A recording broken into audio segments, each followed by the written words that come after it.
Meus irmãos, 1 Coríntios, capítulo 1, quer dizer, 2 Coríntios, desculpa. 2 Coríntios, capítulo 1, do verso 3 ao 11. Vamos ler a palavra do Senhor, o nosso bom Deus, com fé e com reverência, sentado mesmo. Vamos ler. Diz assim a palavra de Deus: Bendito seja o Deus e Pai de nosso Senhor Jesus Cristo, o Pai de misericórdias e Deus de toda consolação. É Ele que nos consola em toda a nossa tribulação, para que pela consolação que nós mesmos recebemos de Deus, possamos consolar os que estiverem em qualquer espécie de tribulação.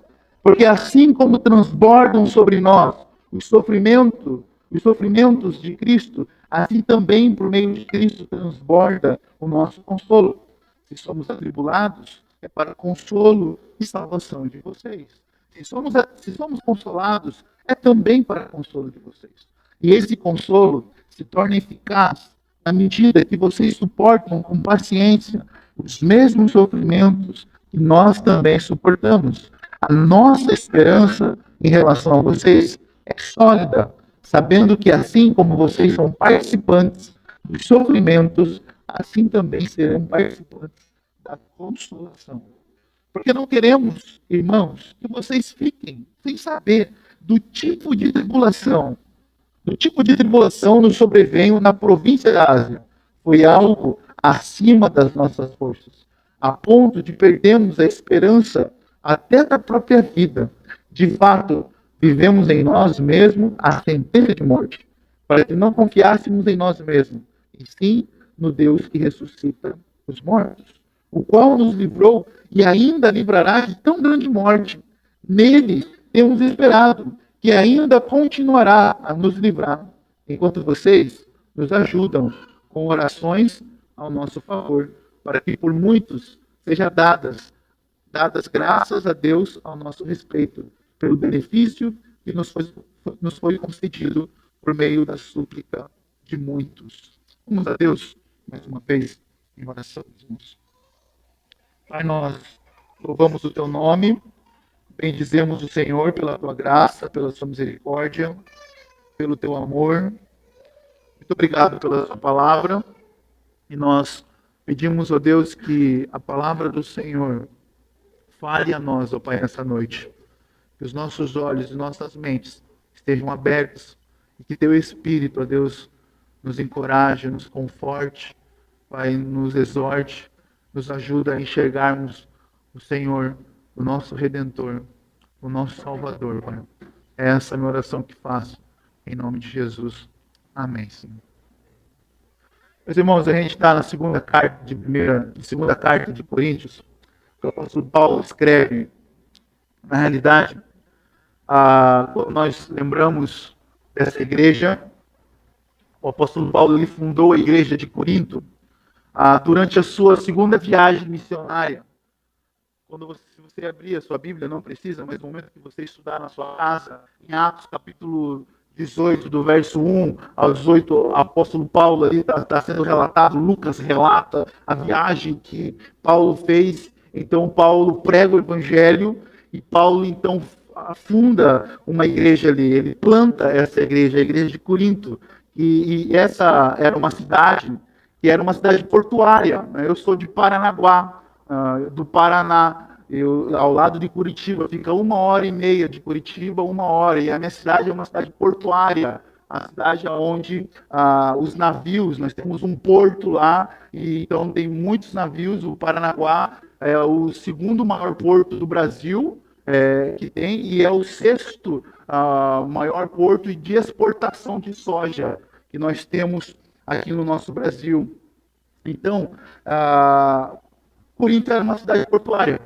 E vivendo numa cidade portuária como a minha, olhando para Corinto, para a cidade de Corinto, eu consigo lembrar, era uma cultura diversificada, né, onde lá nós temos bastante árabes, muita gente morando, e porque a fundação da cidade, isso se dá aonde muitas pessoas vão para fazer comércio e passar por ali por causa do navio.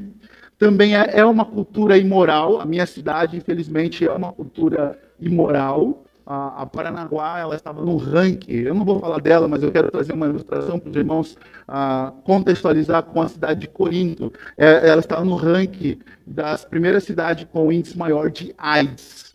E lá a gente vê o consumo de droga muito alto na rua com os jovens. E Corinto também era uma cultura de imoralidade. E só não tinha drogas, né, como o Paranaguá tem, mas tinha uma cultura muito de imoralidade.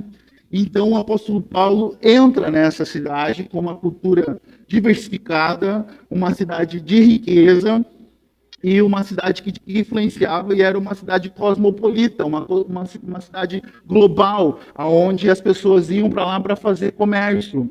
Então, o apóstolo Paulo ele escreve a primeira carta de Coríntios, e na realidade os estudiosos dizem que essas duas cartas, na realidade, o apóstolo Paulo escreveu mais duas cartas para essa igreja. E uma dessas cartas é chamada a Carta Severa. E essa carta que nós estamos aqui, alguns estudiosos colocam que é a quarta carta que ele está enviando, que é uma carta agora com consolo, porque a primeira, vocês lembram que tinha um caso lá, que tem um caso lá, em 1 Coríntios capítulo 5, tem um caso lá de um jovem rapaz que está tendo um caso com a sua madrasta. Então o apóstolo Paulo está exortando essa igreja, falando como é que vocês podem permitir essa situação no meio de vocês, você deve expulsar essa pessoa do meio de vocês. E a terceira carta que foi enviada, que foi perdida, é a carta severa, que quando nós olhamos essa segunda carta que o apóstolo Paulo está escrevendo aos Coríntios, você vê que é uma carta de consolo, de encorajamento, de perceber que os irmãos se arrependeram. Foi uma terceira carta que ele foi mais firme e foi mais forte combatendo o pecado. Então nós temos essa segunda carta. E a igreja de Corinto, esses irmãos e algumas pessoas ali estavam questionando a autoridade do apóstolo Paulo. Nós olhamos 1 Coríntios, quando nós lemos 1 Coríntios, hoje de manhã nós tivemos a oportunidade de ouvir uma exposição do pastor Marcílio.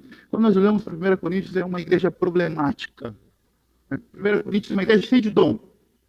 Falavam em línguas, profecias, muitos dons, mas não havia amor. Existia divisão. Quando o apóstolo Paulo já começa os primeiros capítulos, assim, você não pode dizer que um é de Apolo, outro é de Paulo, e Cristo não está dividido. Então, a carta de 1 Coríntios, Paulo está escrevendo para tentar corrigir aqueles irmãos, os problemas que existem ali, para promover a ordem de culto também. Quando nós olhamos ali no capítulo 11, até o capítulo 13 de 1 Coríntios, nós vemos Paulo organizando a igreja como eles devem cultuar, como eles deveriam cultuar a Deus, que a ordem deveria ser estabelecida. E ele então fala sobre a ceia do Senhor, sobre os dons. Não é todo mundo, né, quando ele fala, se alguém fala em línguas, então que tenha um intérprete. Mas se não tem intérprete, fique quieto, não fale nada. Então o apóstolo Paulo ele orienta como deve ser o culto, e deve ter uma ordem naquele culto. E agora a segunda carta aos Coríntios, ela foi escrita também num contexto de tensão, mas percebendo que o arrependimento daqueles irmãos, e ele agora encoraja a restauração. Mas Paulo também enfrenta o quê? Enfrenta desafios na sua liderança. Ele também está enfrentando pessoas que estão colocando ele em xeque. Por que colocavam o apóstolo Paulo em xeque, que diziam que ele não era apóstolo? Porque ele sofreu demais. Nós olhamos a história do apóstolo Paulo, nós temos muito relato de que ele sofreu. Ele foi açoitado várias vezes. Pessoas fizeram complô contra a vida dele para matá-lo. Ele foi expulso, enxotado. Então, o apóstolo Paulo sofreu. E por isso, então, algumas pessoas dentro da igreja de Corinto, como é que esse homem pode ser um apóstolo, sendo que ele sofre muito? Como é que esse homem é um apóstolo, sendo que ele está sofrendo tanta coisa? Então, o apóstolo Paulo também está defendendo o seu apostolado, ele está defendendo a sua autoridade daquilo que ele recebeu de Cristo Jesus.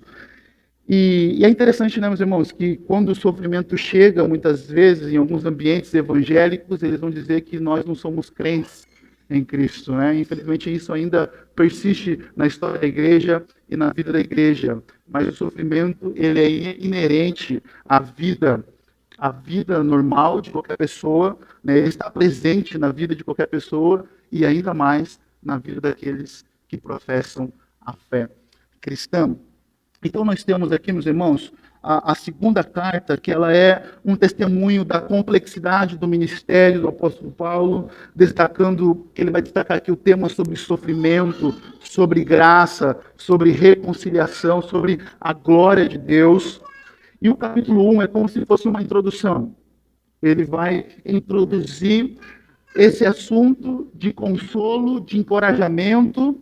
Ele está introduzindo o apóstolo Paulo.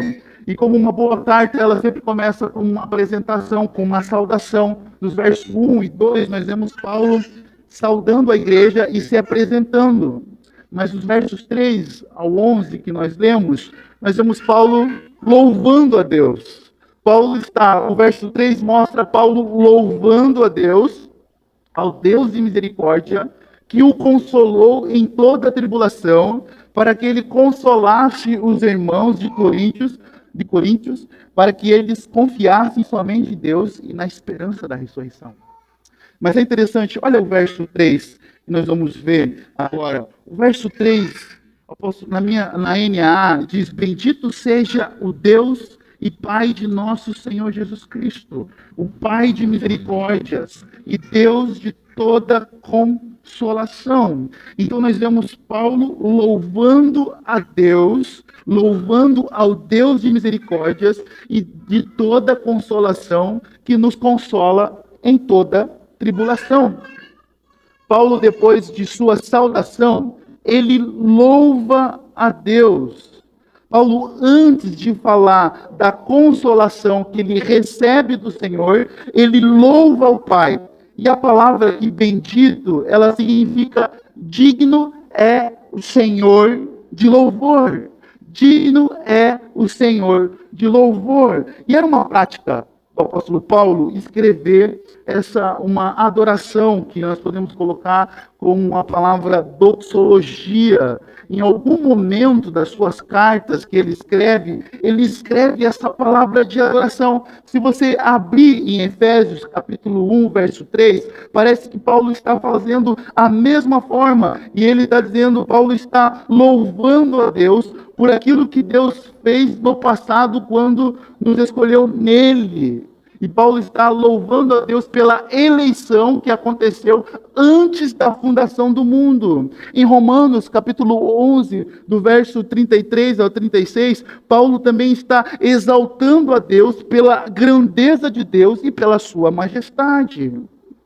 Então não era também uma prática somente do apóstolo Paulo ter adoração nas suas cartas, mas era também uma prática de Pedro e de outros apóstolos. Mas nós vamos pensar na adoração que o apóstolo Pedro coloca, a sua doxologia. Nós encontramos em 1 Pedro, capítulo 3. Em 1 Pedro, capítulo 3, no 1 Pedro, capítulo 1, verso 3, Pedro parece que está falando o mesmo versículo que o apóstolo Paulo fala. Pedro coloca: Bendito seja o Deus e Pai de nosso Senhor Jesus Cristo, que segundo a sua misericórdia,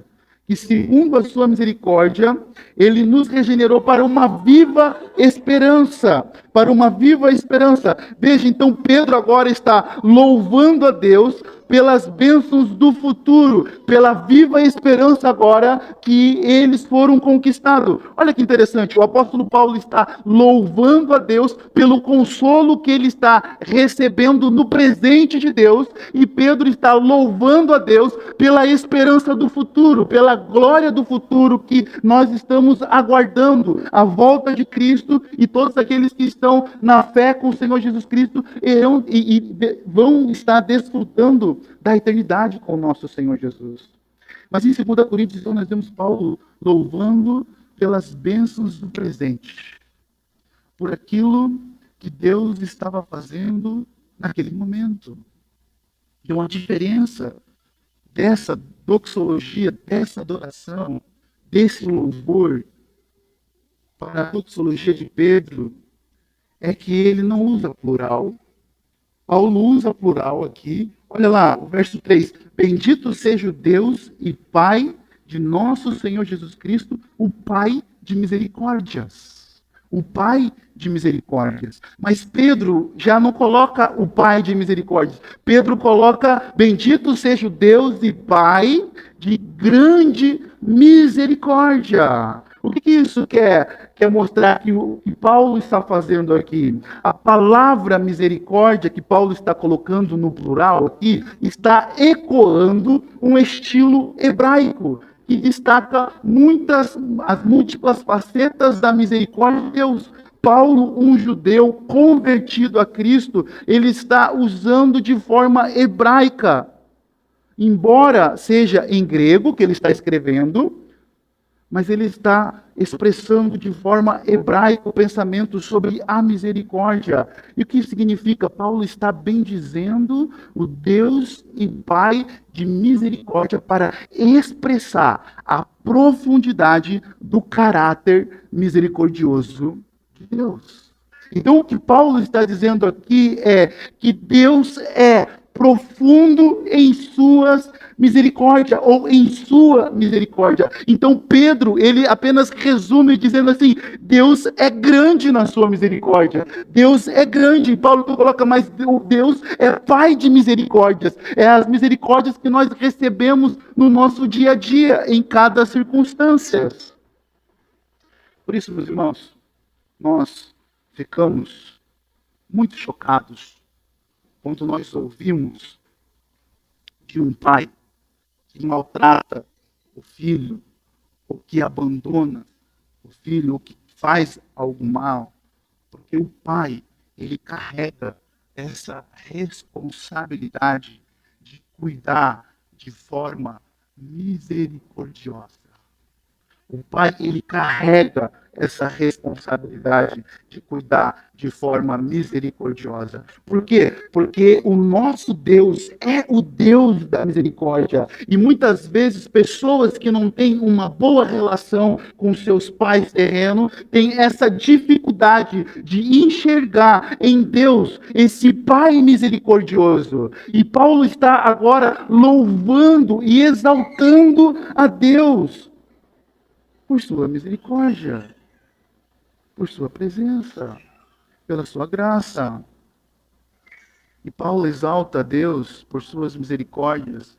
E a primeira, a mais suprema maneira de Deus demonstrar a sua misericórdia foi ter enviado seu Filho Jesus Cristo para morrer na cruz por causa dos nossos pecados. A primeira maneira e a mais suprema forma de demonstrar a sua misericórdia foi o Deus Pai ter enviado o seu Filho Jesus Cristo para morrer na cruz por causa dos nossos pecados, para nos livrar da condenação, da ira de Deus. Meus irmãos, se eu te perguntar para você, você sabe me definir o que é misericórdia? Você consegue definir o que é misericórdia?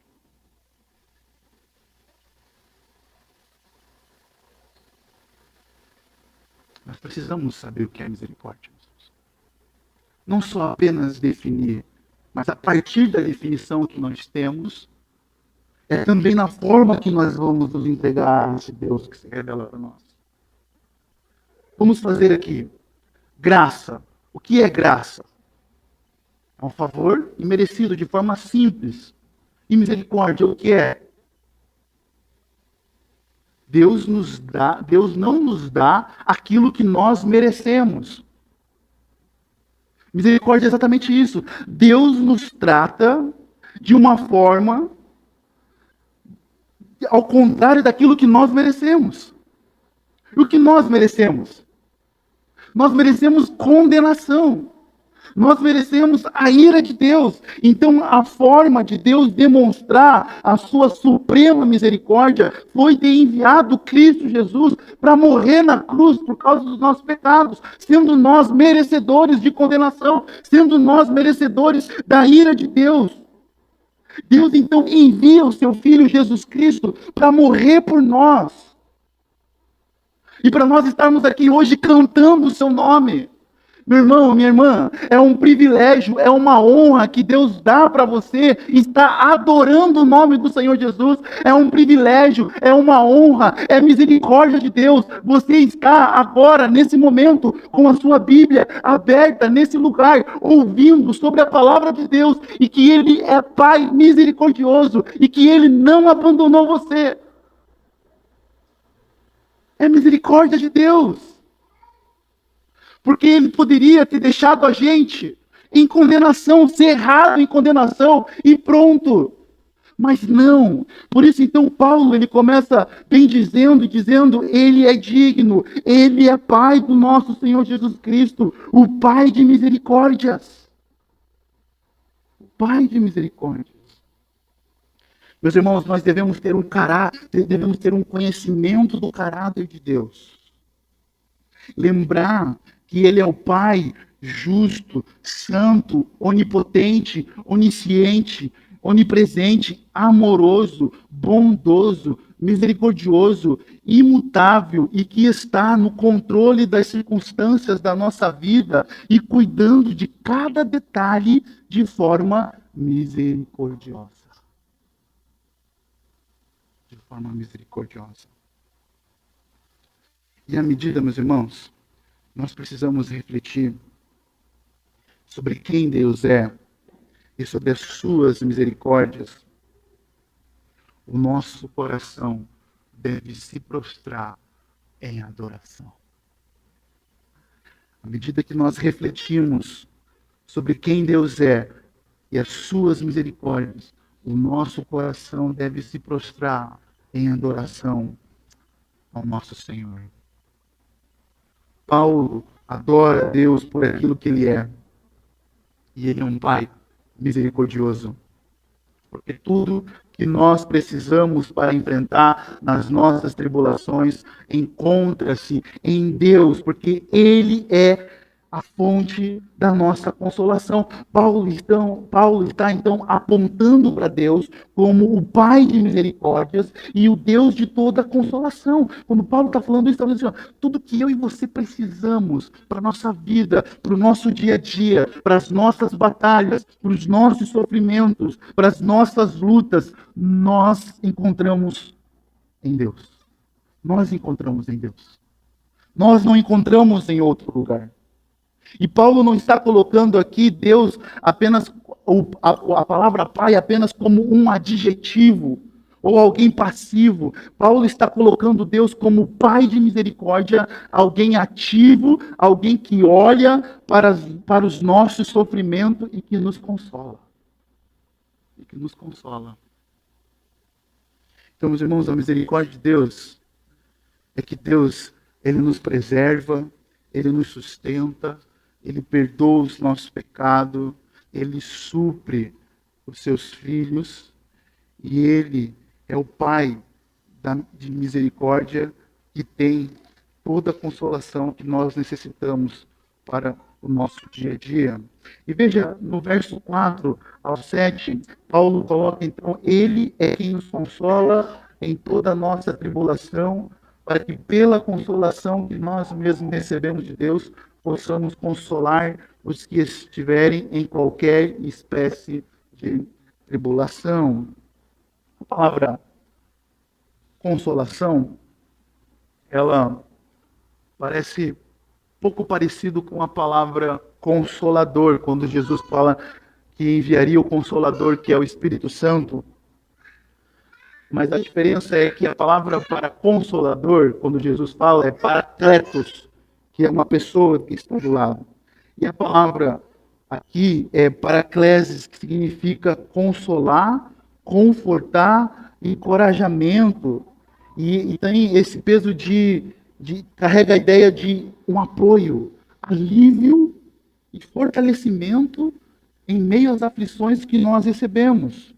Mas essa palavra também, consolação, ela também pode ter o significado de colocar-se ao lado de uma pessoa, dando encorajamento, ajudando em tempos difíceis.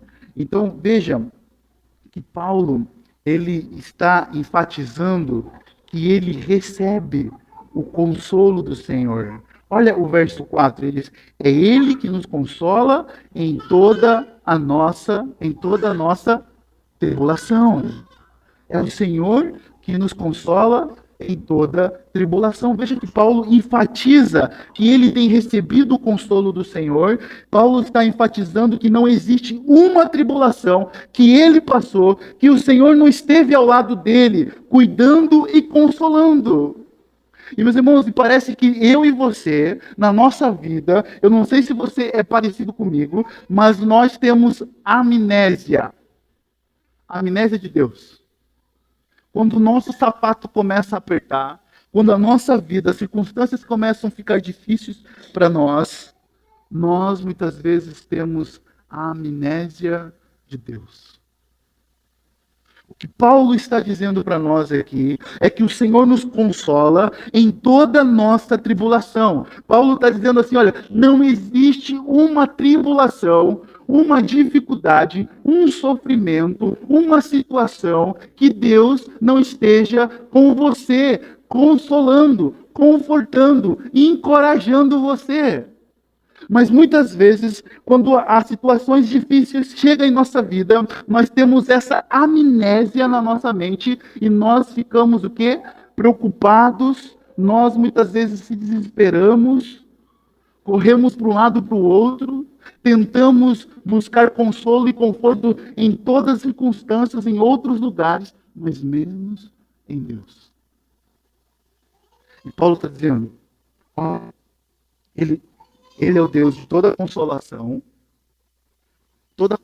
que nós precisamos existe nele, e ele também está conosco em toda a nossa tribulação. É ele que nos consola em toda a nossa tribulação. O que nós podemos resumir em uma frase? Deus é um Deus presente em nossa vida, em todas as circunstâncias.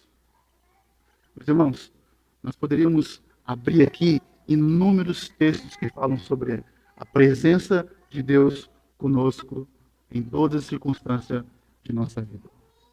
Josué, capítulo 1, o verso 9. Foi isso que Deus falou para Josué: não fui eu que ordenei, seja forte e corajoso, não tenha medo, não fique assustado, porque o Senhor, seu Deus, estará com você por onde quer que você andar. Deus está falando com Josué.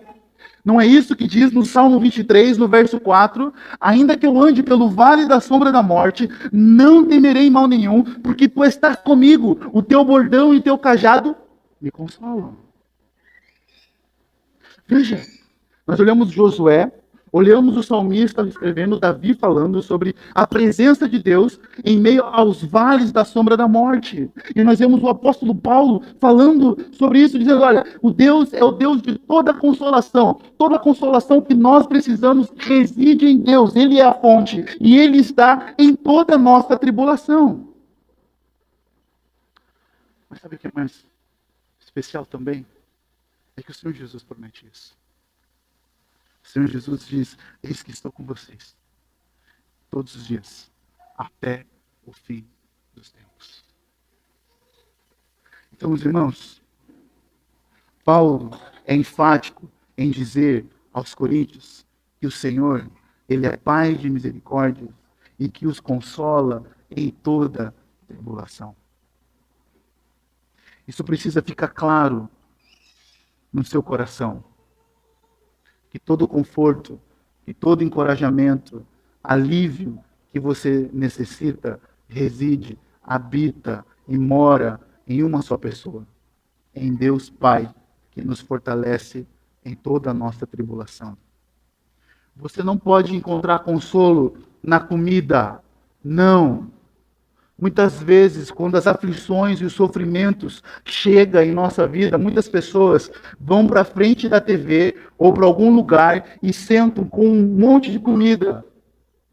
Você não vai encontrar consolo na comida. O que você vai encontrar na comida é uns quilos a mais. Mas você não encontra consolo na comida. Algumas pessoas, quando estão passando por tribulação, tendem a comer mais do que devia. Você não pode encontrar consolo na Netflix. Você não pode ligar a Netflix achando que você vai esquecer o seu problema assistindo séries e mais filmes e mais filmes. Não, você não vai encontrar consolo nisso. Você não pode encontrar consolo no feed do Instagram. Não, você ficar ali rolando o Instagram toda hora, porque você está passando por algum sofrimento, você não vai encontrar consolo. Você não vai encontrar consolo no TikTok. Você não vai encontrar consolo no trabalho. Trabalhar demais, fazer muitas coisas. Você não vai encontrar o verdadeiro consolo. Você não vai encontrar.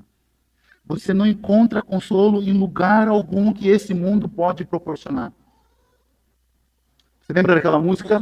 Eu vou beber para esquecer meus problemas? Não, você não vai encontrar consolo verdadeiro na bebida. Não, você não encontra consolo nesse lugar. Você só experimenta consolo verdadeiro na pessoa de Deus revelado em Cristo Jesus. É nele que você encontra consolo.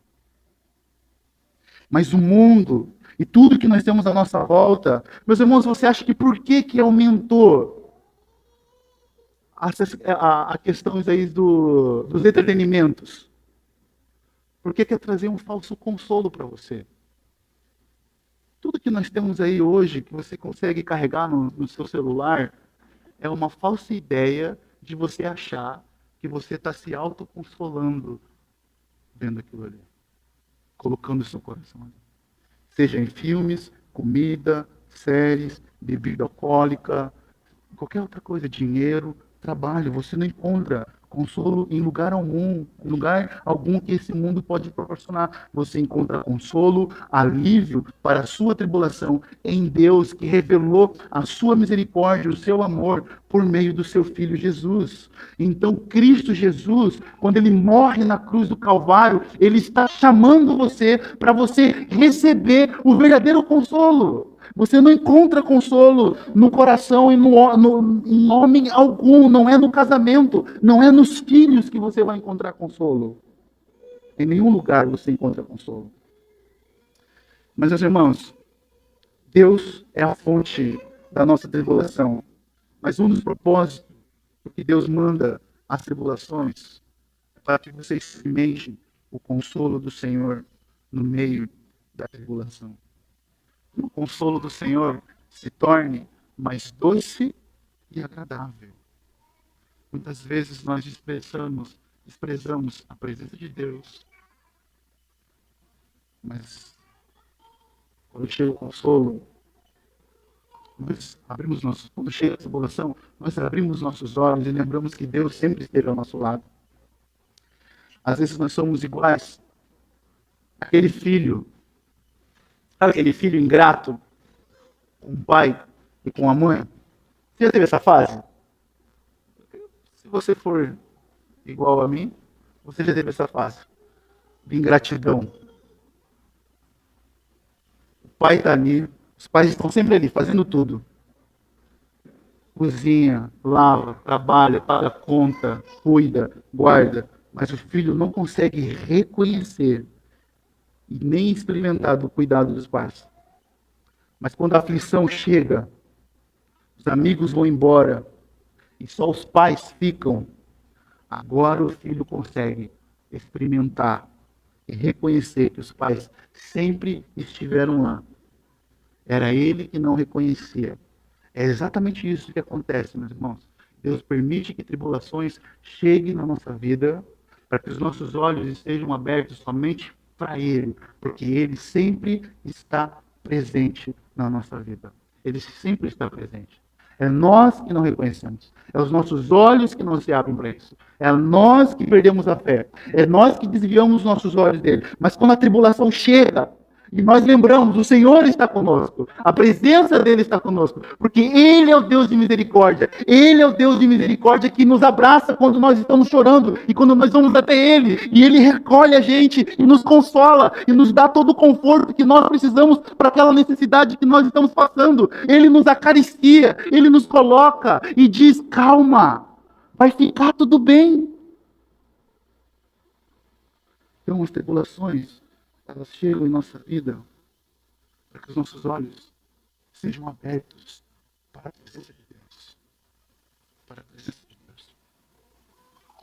E veja que o apóstolo Paulo continua colocando, dizendo que as tribulações e o consolo que eles estavam recebendo não era como para eles ficarem como se fosse uma ilha guardando, não. Mas elas estão servindo ou vão servir para que outros sejam consolados. Veja o verso 4 ainda. Para que pela consolação que nós mesmos recebemos de Deus, possamos consolar os que estiverem em qualquer espécie de tribulação.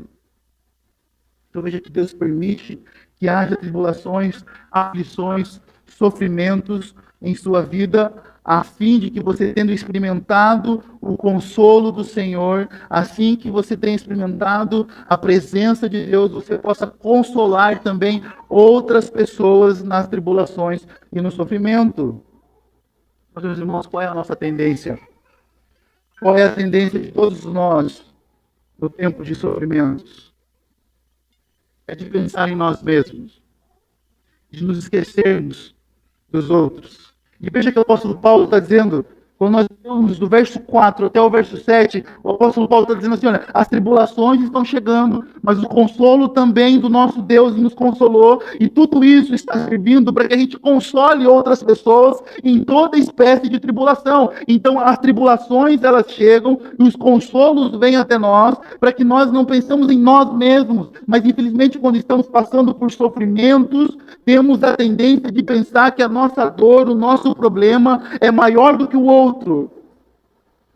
Ou a nossa rotina, ou as nossas circunstâncias.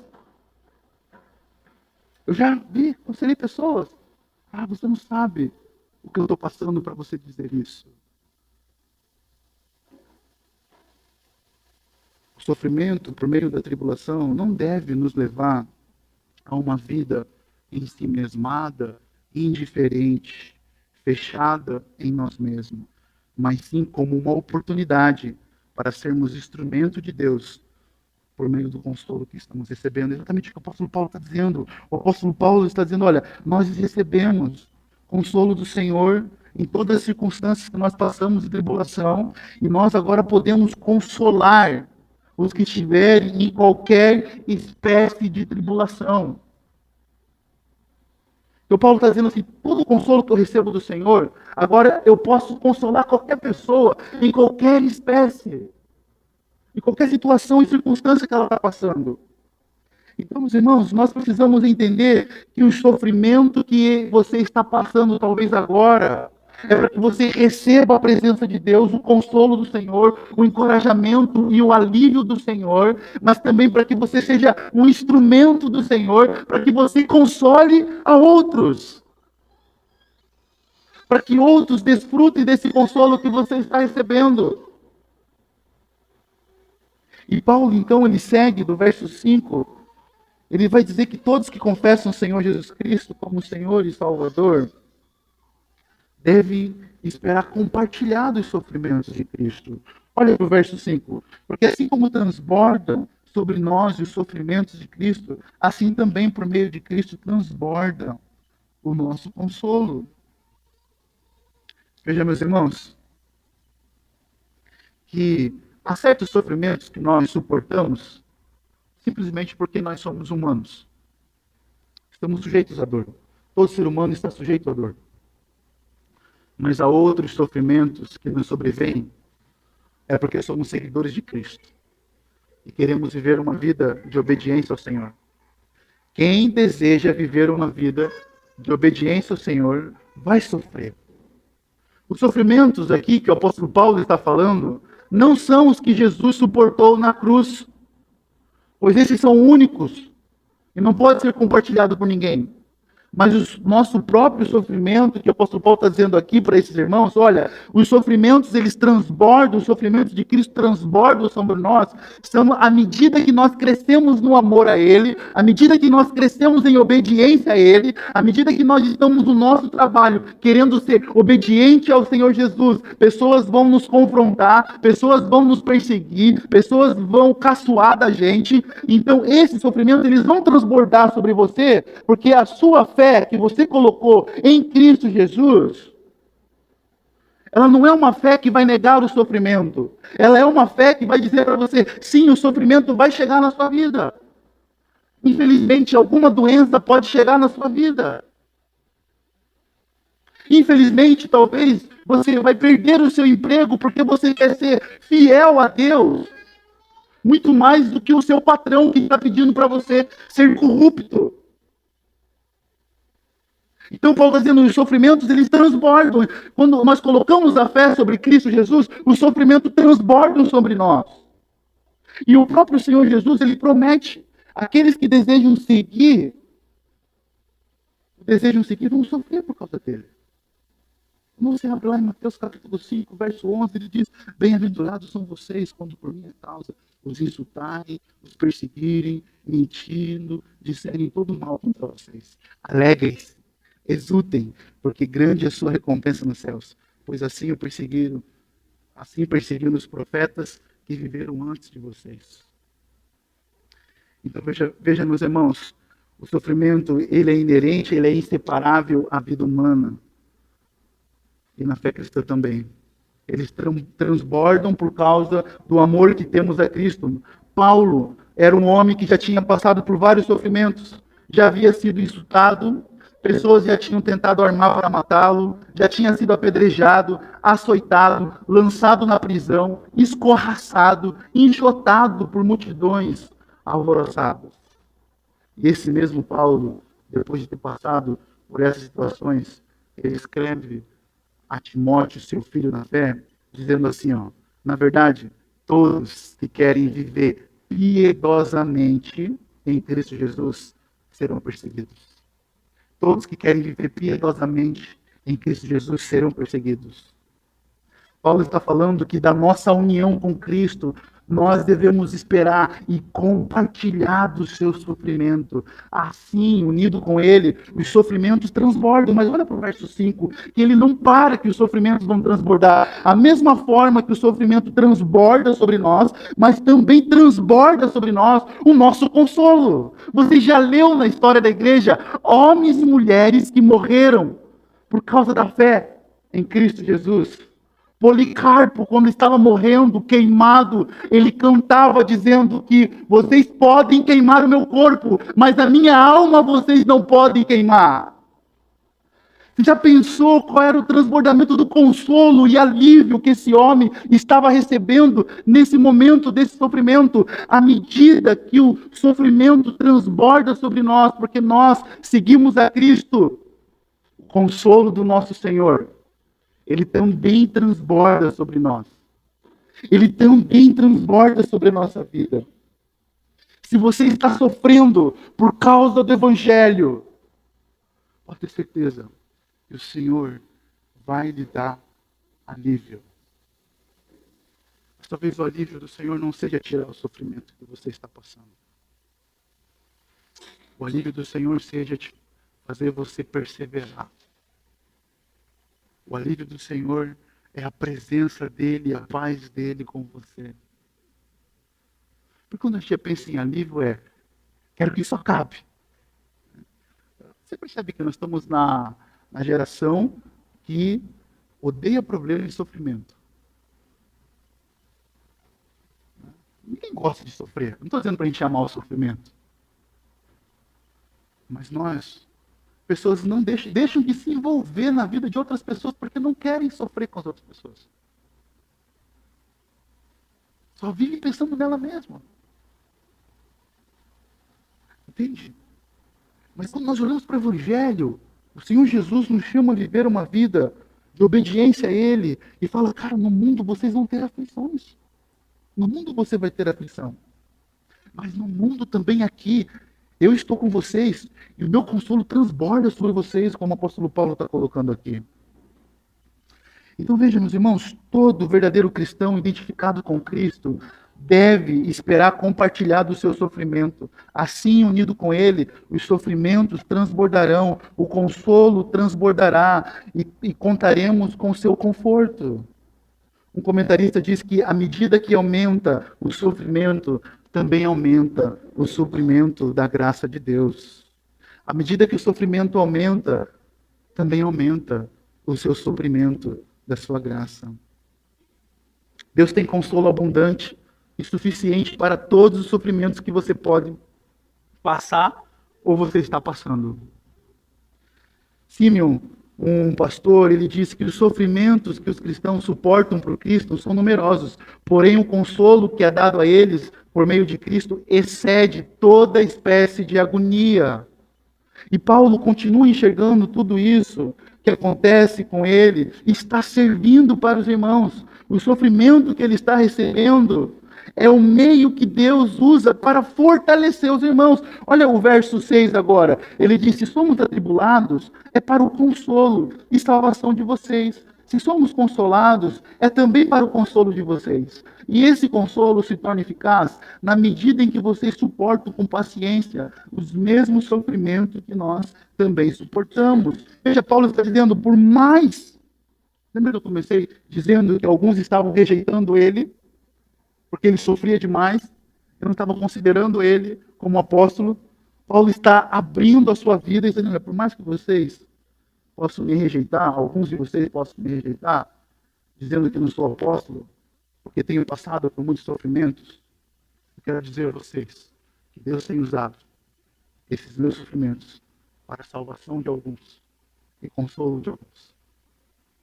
Paulo está dizendo, olha, por mais que alguns de vocês me rejeitam e não acreditam no meu apostolado, Deus está usando essas tribulações que eu tenho passado para consolo e salvação de vocês. Irmãos, por mais que quando as pessoas olhem para nós no nosso sofrimento, se esse sofrimento você continua fiel a Cristo, Deus usa a sua vida para consolar e para confortar outros e para salvar outras pessoas. Vejam, meus irmãos, o conforto que recebemos de Deus é para que Deus nos use como instrumento dele, tanto aqui na nossa igreja, tanto para os irmãos ao redor do mundo. À medida que o Senhor nos consola, tem o foco de nos consolarmos uns aos outros. Então Paulo deixa claro que esse consolo que nós recebemos de Deus, ele se torna eficaz quando nós sofremos pacientemente.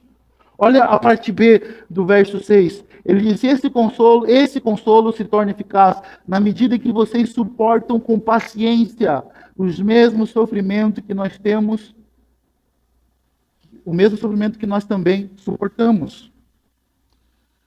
Você já acudiu uma pessoa quando ela está diante do sofrimento?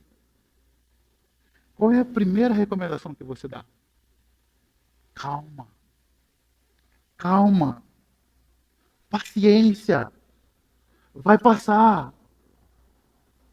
Exatamente isso que eu faço com o Estevão quando ele cai. Eu pego ele no colo, fico passando a mão onde está doendo, falo, calma, vai passar. Calma, vai acabar. E Paulo está dizendo, olha, vocês devem sofrer pacientemente. Sofrer pacientemente é sofrer com perseverança. É sofrer confiando na soberania de Deus, sem murmuração. E tem calma que vai passar.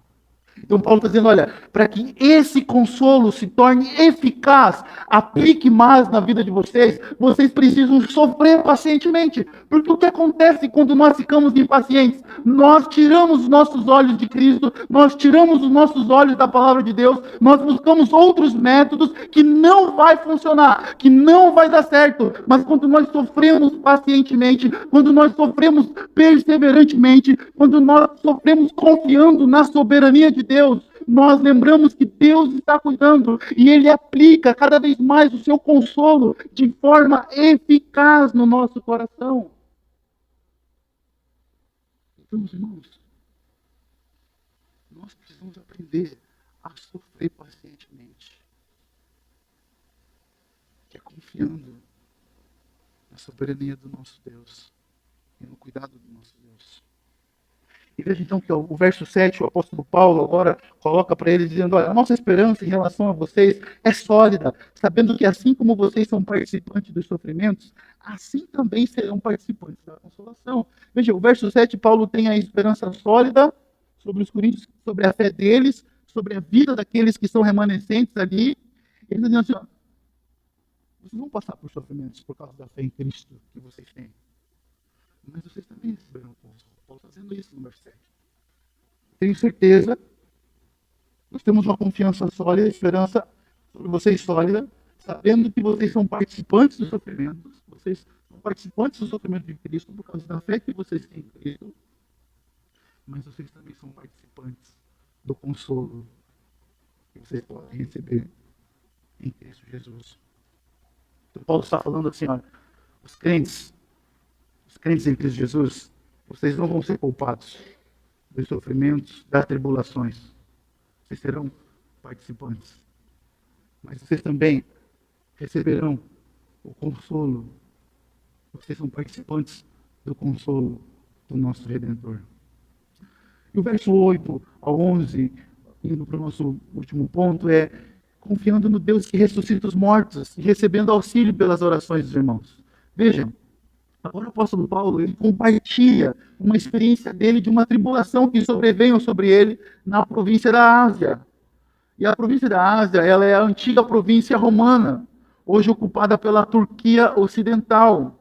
A cidade mais importante era Éfeso, o centro de operações missionárias de Paulo nesse período. Paulo está relatando aqui que essa tribulação que veio sobre ele foi tão forte acima de sua força, ao ponto que ele perdeu a esperança da própria vida. E Paulo, aqui, quando ele está dizendo que ele perdeu a esperança da própria vida, aqui, Paulo não está falando de suicídio, meus irmãos. Paulo não está falando que ele estava pensando em si próprio tirar a própria vida. Não, o que Paulo está falando assim, que perdeu a esperança da própria vida, Paulo está dizendo que essa tribulação veio sobre ele tão severa que ele pensou dessa maneira assim, ó, agora eu não passo. Agora eu morro. Porque nós não sabemos o que era. Nós não sabemos se foi uma doença severa que ele pegou, ou se tinha algum juiz, alguns estudiosos colocam que ele já estava decretado a morte em algum lugar, na Ásia, na realidade, como ele coloca aqui nesse lugar. Mas não sabemos o que era. Mas Paulo está falando para esses irmãos, e Paulo está relatando um acontecimento da sua vida, e dizendo aos irmãos, olha, essa tribulação que veio sobre nós foi tão severa, foi tão horrível, que agora eu cheguei a pensar, agora eu vou morrer. Agora acabou para mim. Mas veja que Paulo diz o que essa tribulação produziu nele. Olha o que Paulo diz. Essa tribulação, ele diz, olha, de fato tivemos em nós mesmos uma sentença de morte, o verso 9, para que não confiássemos em nós mesmos, e sim no Deus que ressuscita os mortos. Então Paulo está dizendo que essa tribulação produziu nele, fez com que ele tirasse os olhos dele mesmo e não confiasse em si mesmo, para confiar no Deus que ressuscita os mortos. Então, meus irmãos, veja, Deus permite que as tribulações cheguem em nossas vidas para que a gente seja um instrumento de Deus na vida de outros. Mas Deus permite que essas tribulações cheguem em nossas vidas para abalar as nossas estruturas, para nos perguntar se não tem mais jeito, como vai ficar a nossa família, como vai ficar a nossa vida.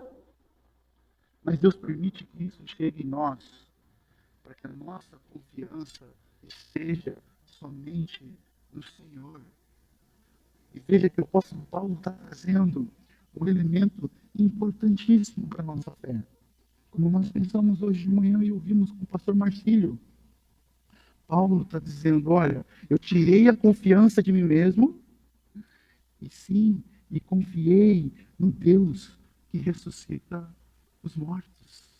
Paulo está colocando a confiança dele na ressurreição. Paulo está dizendo, então, sim, chegou. Eu pensei que eu ia morrer, que tinha acabado para mim ali, mas eu coloquei a minha confiança na esperança da eternidade. Eu coloquei a minha confiança no Deus que me salvou, que morreu na cruz e que ressuscitou ao terceiro dia e que agora está me aguardando, porque ele vai voltar, ou se eu morrer agora, eu estarei com ele na eternidade.